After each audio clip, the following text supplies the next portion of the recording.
Hello everyone, my name is Mandilynn. I'm the author of the young adult novel Essence and historical fantasy novel I Am Mercy, and I am cold and it is dark because it's daylight savings, and today we are here to read the first chapter of Essence. So I'm going to link down below to the prologue of Essence because that's what I read last week. So if you want to check that out, please do. You don't necessarily need to read the prologue to go straight into chapter 1, but it's kind of some useful back information that'll be very beneficial later on. But anyways, we're gonna hop into chapter 1, The Forest. Ring around the rosy. I open my eyes quickly, and the forest surrounds me. Above, high in the trees, a canary displays itself. Yellow feathers, a bright spot in the otherwise green mass of leaves. His song stops abruptly, eyes wide to some immense fear he's not willing to tell. He's like a statue, listening. With a quick flap of his wings, he's gone. The forest grows eerily quiet. There's no longer a whisper of wind. The birds have stopped their songs. The silence is deafening. Sitting on a fallen tree, I feel a shift in atmosphere.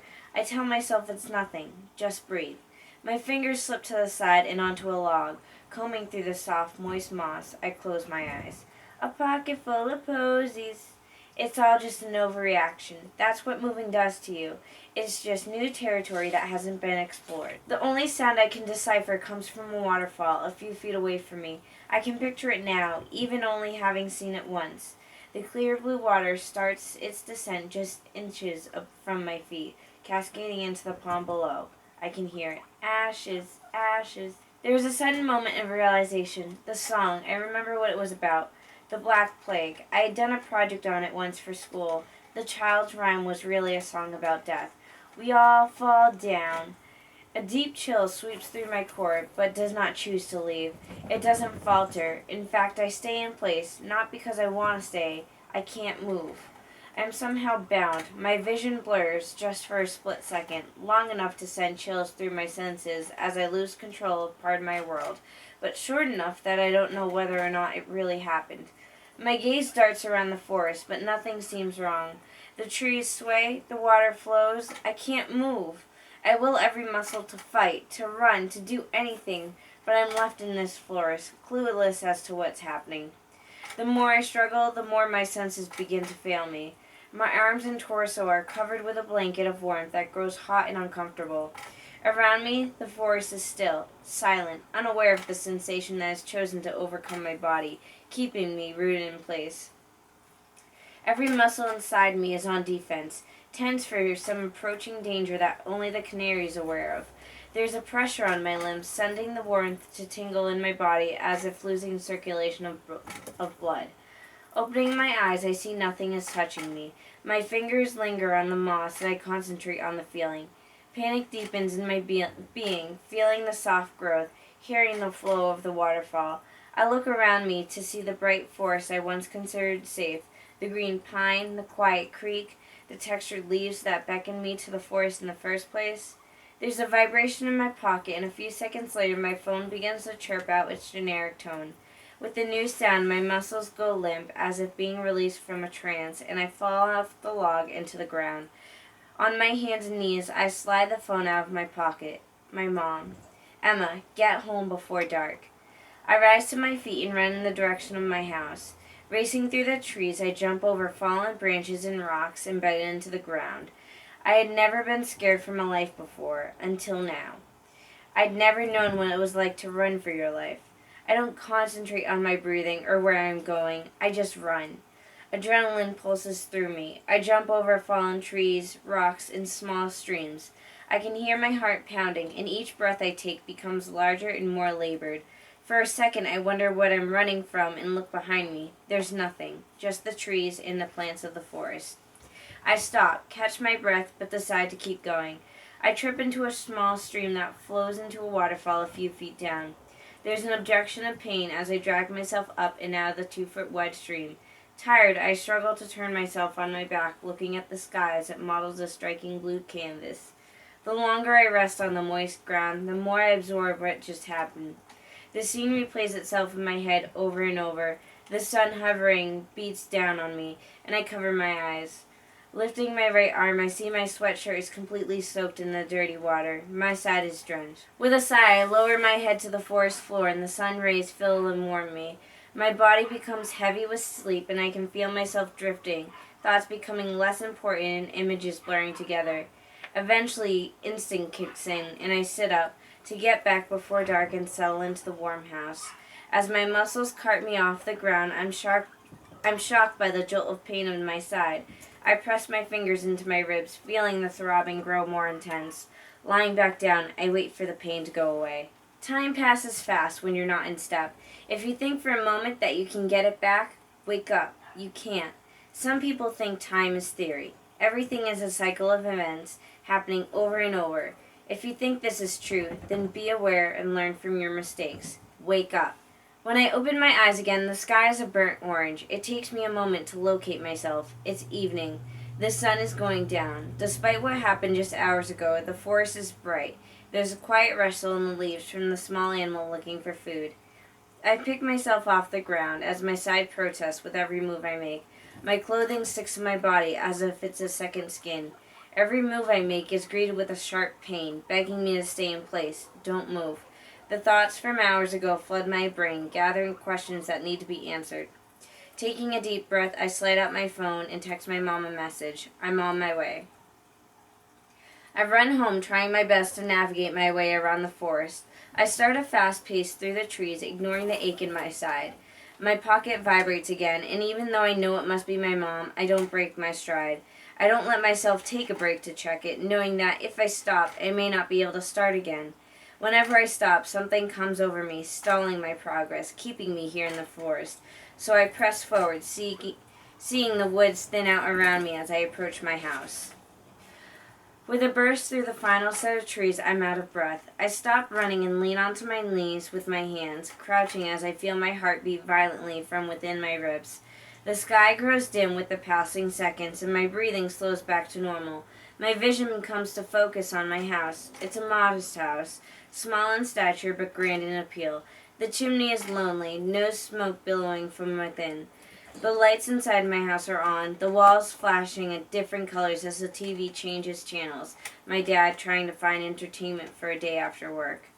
We are the only ones that live within a few miles, and for a good reason. I haven't always lived here. My family used to have a home in Florida where my mom researched animals. When a job offer with more income popped up in New Hampshire, we couldn't turn away. Strings were pulled to get a house built for us on the edge of the White Mountain National Forest. We're all here now, living next to a national park. What am I doing here? I whisper, looking around at the scenery. It's beautiful, really. The top of the mountains are covered with a slight mist, making them appear eerie yet breathtakingly so. I remember how, just this morning, I had seen a moose pass through while I was eating breakfast. This place is stunning, sharing habitats within nature, but it's not home. I've lived here for almost a week, and I have yet to feel like this isn't just a long vacation. Part of me still feels as if we will pack our bags and return home where the beach welcomes us.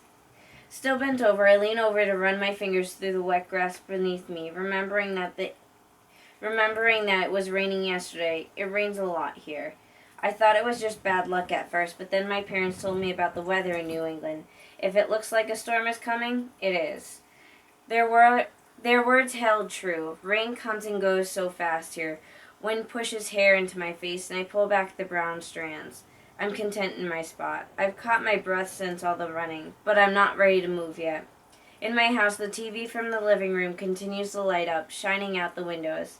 It gives a glow to the otherwise darkening yard. I want to wait to see the stars come out, but know I shouldn't let my mom worry. Straightening up, still aware of the fading pain in my side, I brush myself off before heading off to the house. "Emma, are you okay?" my mom asked as I stepped through the door. Her long brown hair is tied back like she always has it for work. She's still in her uniform of brown khakis and hiking boots. Right here, in the middle of nature, is where she's most at home. Sleeping under the stars is her haven. "Yeah, I just got a little lost," I say. My mom scans over me, and I feel her eyes rest on my sweatshirt. When I look down, half the cotton cloth is covered with mud, turning it from bright blue to a dusty brown. It's no longer silk like it had been, but is still in great need of washing. "I slipped," I tell her, holding out my sweatshirt as evidence. It isn't a lie. I just wasn't telling the full truth. Part of me that felt petrified begged to tell my mom what happened. It was as if a force possessed me. Whatever happened wasn't something as simple as falling and blacking out in the forest. It was something more. She scans me again, not trusting everything I say, but dismisses whatever I refuse to speak. Do you want anything to eat? I left dinner out. She points to the table before turning to the sink to return to the chore of washing dishes.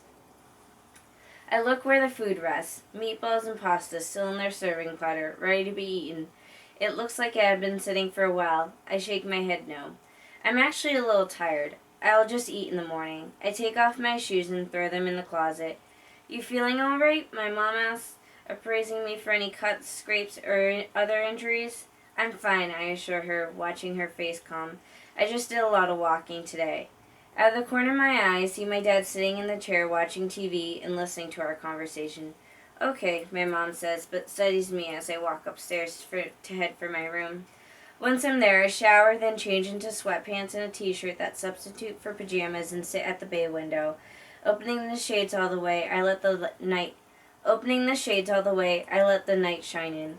The moon in the sky is only a sliver of light, leaving the stars to illuminate the dim night. After a few moments of gazing, I find my iPod by the side table and slide into bed. Turning down the volume to a quiet background noise, I drift off. Has there ever been a night where you find you don't feel safe? Maybe you feel you were being watched, or you couldn't close your eyes for fear of the unknown?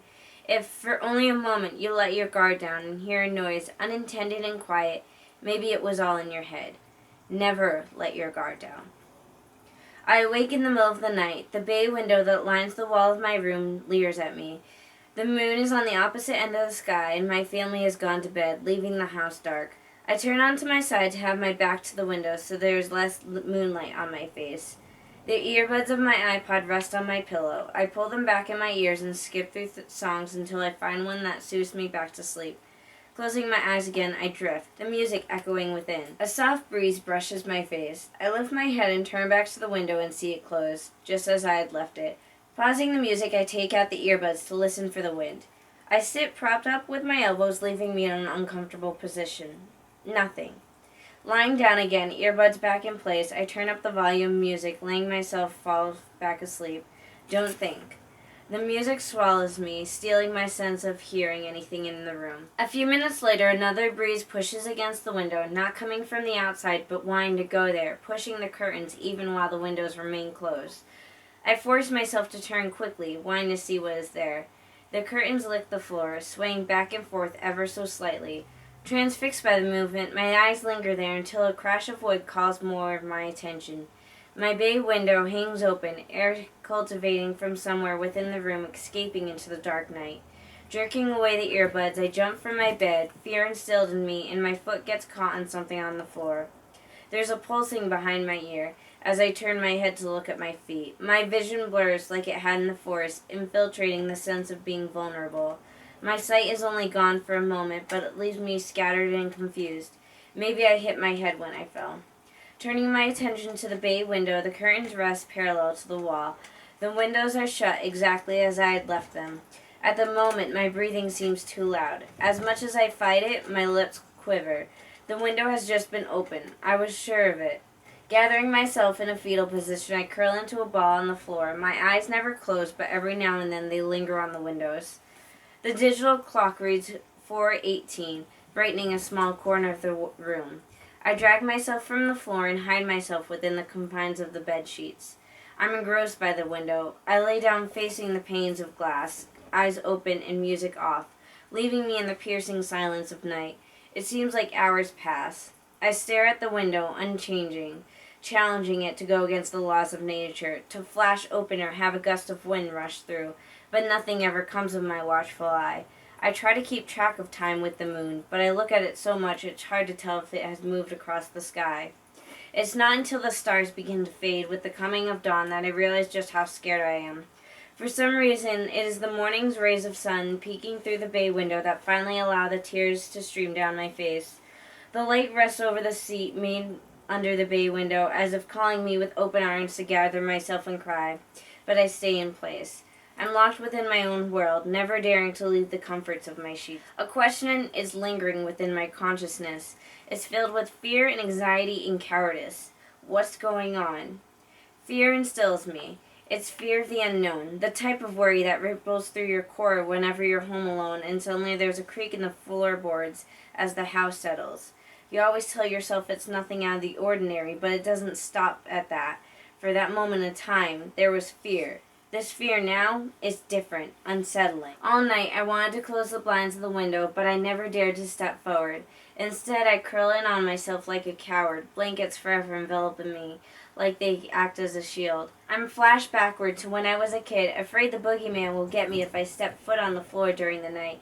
Except this is bigger than the boogeyman. And that's chapter 1. So tune in next week for chapter 2. Let me know what you think of chapter 1. And hopefully you guys are all excited. Thank you for watching, and don't forget to give the video a thumbs up and subscribe.